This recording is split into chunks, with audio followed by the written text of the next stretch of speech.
define what is exactly? This is just for layman. How will you explain? No need to tell the definition of garnishment. Like suppose I'm very new and that you understand that I'm new to US and I do not know anything about garnishment. Even if I Google, I didn't understand anything. How will you explain to garnishment to me, just as a layman? Yeah, it's part of it's part of the culture and part of the law that when spouses disengage from each other, and through divorce or separation, or if an individual has a legal liability with the government for one thing or the other. It could be tax back, it could be a tax liability, that the government or the courts have the statutory right to forcefully take money from the direct income of that individual to offset that liability. So, and that can be done based on the law. And the laws for instance, in Canada says it should never be more than 20% of your net pay, of your gross pay. And in some other cases, it should never be more than 25%. No, sorry, not that. It should never be more. I can't remember. Different, right? In Canada also, for Quebec has a different one, and for the other countries, for the other territories, there's different one, I believe. Absolutely. So you can do an absolute amount of say, okay, we're going to be taking $2,000 from your salary every month, or you can decide to do 15% or 20% to offset either a tax liability or a spousal liability. Yeah. Yeah. That's my understanding of garnishment. They garnish your wages. They garnish your wages to be able to offset a legal obligation. Yes, it is a legal obligation, and that it also regulated by US government. It is a really good one. What most of the countries we do not have this kind of concept. It is a very unique, I will say, to specific to US payroll. And US payroll is actually compared to Canada payroll also. There are a lot of very complicated and the number of rules, the number of models in the calculation, and also there is a difference between different states. Like for one state to another state, those garnishment, it is really tough to understand those topics. Anyway, I'll be simplify. I have created actually a mind map for you how will understand those things. Okay, so that you can understand how those built-in models, what are the different calculation, how those calculation will be happening different states. Okay, so there are different states, but anyway, I have to always you have to follow the latest and latest guideline. So in SAP also, what they do, if there is any changes, they're legal, because these are all legal things. So they keep on updating the notes. Okay, KBA, knowledge based articles they publish, and you have to follow the latest one as well. Okay, so I will also guide you like how to follow those latest garnishment rules or whatever you are changing. SAP comes up with that. Okay, so these things you have to change either in directly. You can ask SAP to apply those notes, otherwise you can directly take your help from SAP basis consultant to apply those notes. And in some cases, there are some manual configuration also required. Okay, the SAP will be providing that note to you. Even that is applicable for India. Even if in India we do not have a garnishment, like there are certain changes, the tax related thing. Okay, they come up with for every year, budget changes happen.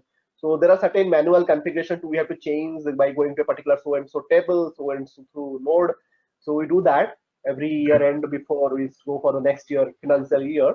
Okay. So same thing is applicable for garnishment as well. So we will be seeing how this, what are the new things in the garnishment and what are the notes. So we'll be going in the garnishment. Actually, when I was working for the first time in US payroll in 2011. So actually it was exciting for me and to understand, because it took around 1 month to understand the concept of garnishment. I never understood the topic until you have been said, right? It's around 9 years back. So at that point of time, one of my mentor is in fact my manager in that project. One day we sat together and he explained very like a storytelling. He explained me everything about in and out of the garnishment, because I was very new to garnishment and people are actually, it was a support project. And people are actually, the client was pushing means directly giving those technical terminologies, and I was not able to understand the issue at all. So Yes. forget about solving those issues. Okay, Yes. at that point also I was into development. I was also writing coding for an app. Oh, So it was wow. very difficult to understand. Whether I didn't have much business knowledge or Yes. payroll Yes. process knowledge at that point of time, being a rookie, being a Yes. fresher, and so directly from the call campus. So at that point of time, really faces challenges there. So anyway, now I'm thankful to him also for taking Yes. time, and I'm showing gratitude to him. Sometimes, anytime, many times I call to him and talk to him like for explaining garnishment so clearly that I can strong. I have solid foundation on the garnishment now. I can explain to anyone else who comes. Yes. Sure. So in that way, garnishment is an interesting, very interesting topic specific It to is. US payroll. Okay, when it is very stringent when it compares to in the way the employers handle them. Okay, so we'll be seeing in and out of the garnishment also. So garnishment tax, these are actually a very specific thing. And accrual, not very unique, but there are some specific sub-schema. Okay, so there are for any kind of financial accrual, for any kind of payroll expenses. Okay, there are some. Here I have just given some simple scenarios, like for public sector. Okay, so in US public sector there are different policies. There are different accrual related policies, and also sometimes in NGO. Suppose there is a non-profit organization in US, they follow Mhm. a different accrual strategy. Okay, so those things are also handled in the US payroll, but it is not very important. But there are certain things which is there you have to understand. Like suppose if you are working for a public sector in US Yes. for payroll implementation, or you're working for an NGO or non-profit organization. So in that case, you have to understand what are the different uniqueness for them. So that will be covering the accrual part of that is fifth uniqueness.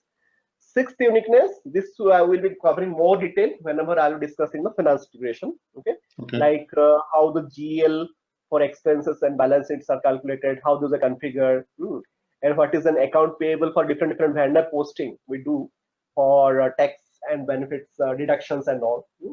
And also there are scenarios like controlling component of finance.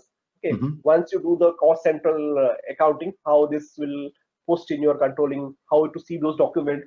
So this is required little bit of finance knowledge, but I'll be giving an idea like at least you should be able to talk. You should start your conversation with your finance Oh, consultant for because they will sure. talk. For sure. Hmm? Yeah. Yeah. Because those people will be mostly there. Those people are chartered accountant or MBA in finance. They do know a lot of jargons around the Yes. finance, which Yes. which is sometimes I also found difficult in the initial days. Whenever I was just starting a conversation, what they are telling, I don't understand. Again, I have to Google it because I can't ask everything to them. What is that? Yes. So you can ask, but again, depends upon that the consultant from finance. But it is good Yeah. to understand the overview, means of how a finance modules looks like, and a little bit of a basic base level, so that you understand what is there inside that, so that you will not be facing any challenges whenever you're doing any integration between your finance and your EC payroll or US payroll. So that Okay. will be going to detail. It's a different topic altogether. I'll be covering that. The Sure. next one is the frequency. So frequency Oh, in terms of US pay frequency, it is also typical. But in India, mostly we have monthly payroll. We do not have mostly we do not have concept of bi-weekly or semi-monthly. Those concepts are not here. So, okay. but in US, the frequency is varied a lot. It can be bi-weekly, it can be semi-monthly, monthly, weekly, or it can be non-standard also. So Yeah. depends. These are the typical US pay frequencies. Okay, depending upon the pay period. So accordingly, you have to configure those pay frequency in your typical configurations and all. So I these are think the you need to correct the first part, which is the bi-weekly is 20. I think it's 26. okay. Sorry, I think I did a typo mistake. Yeah. Okay. Yeah. Yeah. Sorry. Actually, I was just at the night. I was just updating the slide. I might Yeah. have missed. Yeah. Thanks for Yeah. highlighting that. Yeah. Okay, so this is actually, yeah, so there are the different pay frequency, mostly in the typical US payroll. Okay, so uh, also how this configure is, this is very simple, like we have pay period and all that we can configure it. So, but it is one of the uniqueness from a Yeah. functional point of view. So these are the seven different, we have seen seven different functional uniqueness, that is Okay. starting with your unions, taxes, benefits integration, garnishments, accrual, finance integration, and your seventh is the pay frequency. So these are the seven typical functional uniqueness. Next comes your technical uniqueness. So technical Okay. uniqueness, what are the seven technical uniqueness of your US payroll? So we'll be seeing we have seen the tax from a functional point of view, but from a technical point of view, how this BSI works and what is the typically BSI is all about, what they do, okay, and how these are integrated. Suppose if you are moving to cloud, what are the changes you have to do? That will be covering from a technical front, okay. And BSI is nothing but it actually the acronym stands for Business Software Inc. So basically one of the world's most popular tax authorities. So like tax regulatory means product, okay, tax calculation product, and SAP has collaborated with that, okay. So those details you can always find in bsi.com. And other than that, in US payroll, what happens? The tax also it is known as the tax factory. Okay, the tax factory because it all the tax related table, or tax related calculation of entire SAP US payroll sits in that, okay, in this particular so you don't confuse regarding the tax factory and BSI, both are the same. So BSI tax factory works with an integral part of your SAP US payroll, okay. Suppose in case you do not want to calculate any taxes, that is a rare case, but it may happen. Then if your net payroll is completely outsourced, okay, suppose in that case you do not need a BSI installation. Suppose if you are not it is not relevant for you to calculate those net calculation if it is already outsourced to a different organization. So then that outsourced organization, they will be doing all this for you, okay. So in that case you do not need a BSI installation in your system, okay. So it is taken care by that particular third party outsourced to whom you have outsourced your work. They will be taking care. Other than that, many of the customers in US we have seen in the SAP, whatever the SAP is run, they do the gross calculation inside your SAP. But after doing a gross calculation, for net calculation, it depends upon the other third party like ADP, Ceridian. Okay. So these are the different vendors. I'll be focusing on the ADP part. I'm not working on Ceridian much, but ADP is most popular one, and this is actually how the gross calculation happens, how they do the activities, that we'll be seeing from a concept point of view, okay. So that net calculation, if you're having ADP, what are the do's and don'ts, okay, so that things we'll be covering, okay. So then once it is done, so if the payroll processing is inclusive of taxes and net checks in SAP, then only you have to learn or you have to understand. So last point is important here, I will just call out again. So in case if your payroll processing involves inclusive of your tax and net, okay, inside your SAP, then only you have to consider this BSI. Suppose if you have outsourced it, you don't have to take care. So whenever you're working for a client, if they have, you have to first understand whether they have outsourced this BSI or they have it is included inside, it is part of their activities.